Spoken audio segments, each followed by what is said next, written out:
So Google updates its crawl budget doc. Every site starts on conservative crawl. Okay.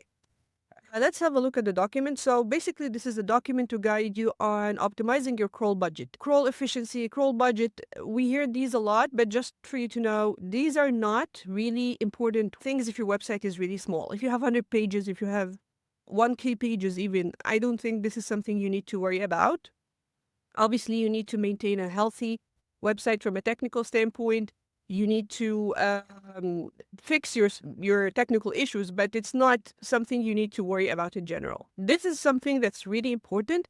If your website is super big, you have millions of pages, crawling and getting your website indexed fast is important, like if you're in a news website. So these things are things you worry about more if you're enterprise level, right? Who is this guide for? This reiterates what I just said. Large websites, medium websites, you have more than 10K pages, very rapidly changing content, like your content is, very dynamic. If you're a sports website, reporting on things all the time, for example. And then sites with a large portion of the total URLs classified by Search Console as discovered, currently not indexed. And we discussed this before. There's a lot of reasons why your website may land in this part, discovered not indexed or crawled not indexed. One of them we discussed recently is quality content, right? Your website may have quality issues. And then, okay, then some theory about crawling. I recommend you read this. And then crawl capacity limit. Okay, so crawl health, if the site responds consistently with its response times, latency and time to first speed remain stable to or improve, the limit goes up. Okay, so if your website is responding efficiently, your limit can go up, right? If your website is not efficient, this is a problem, right? Because Google then will see your website as computationally inefficient to crawl, right? So you may end up a lot in discover not index. It just needs more effort, right? So time to first byte is a good indicator of whether you have a good crawl health or not, right?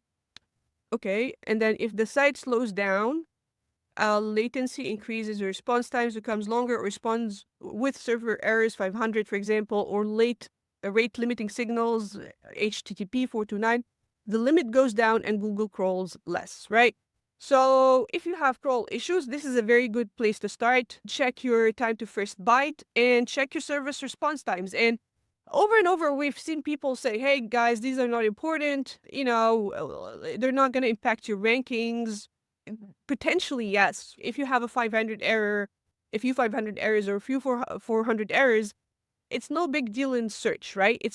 This is not like the end of the world for your rankings. Unless they make a huge part of your website. However, they can impact your crawl health, right? So it's good to maintain your website. And then Google crawling limits. While Google's resources are extensive, they are finite, and we must prioritize resource allocation across the web. And then crawl demand. So for Google bot, demand varies based on a site's size, update frequency, page quality, and relevance compared to other sites, right? This is also important, like if you're trying to optimize your crawl budget. Without guidance, Google tries to crawl all or most of your URLs, right? However, if there are a lot of duplication, low quality, and so on, this wastes a lot of Google scrolling time on your site. This is the factor that you can positively control the most, okay? This is good news. Popularity. URLs that are popular on the internet tend to be crawled more often to keep them fresher in our systems. And then staleness, our systems want to recrawl documents frequently enough to pick up any changes. Okay, so there are a few things here and there. If your URL is popular on the internet, it gets a lot of shares, a lot of engagements, a lot of backlinks. This URL is going to be important for Google, and so it's going to be crawled more often. And you know what? If you can identify those URLs on your website, you can link from them to other pages that you want also crawled, right? It's a good thing to use. Obviously, don't abuse it, but yeah.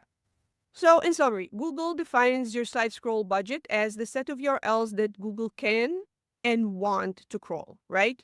So can, technically possible, and want in terms of they have value. They are not duplicate. They are not low quality or spammy, that sort of thing, okay? And then best practices. To maximize your crawl efficiency, follow these best practices. Obviously, manage your URL inventory. So use appropriate tools and, index tag, canonical, and so on. Make sure you don't have a lot of 500 errors, 400 errors, and so on. And your service response time is reasonable. Or these things to make sure that Google can access your URLs, right? If there are URLs you don't want Google to waste the crawl budget on, block them in robots.txt, right? Then use 404s or 410s. Google won't forget a URL that it knows about, but the 404 status code is a strong signal not to crawl that URL again. There are two things you need to do with 404s. It's either you redirect if you want to pass that value, if there's a different page that serves the same purpose, that you are retiring a product category page, but you want all the links, all the value to go to this alternative category page, that's where you need to do a redirect. But there are situations where you can also leave the 404 when there's no replacement and you don't want Google to check on this URL anymore, right? Soft 404s are a problem. As I said, some of the 400 errors you need to address. Soft 404s is when you have a page with low amount of content, and it's a simple fix. You either optimize it and give it a proper amount of content, quality content, or it has to go.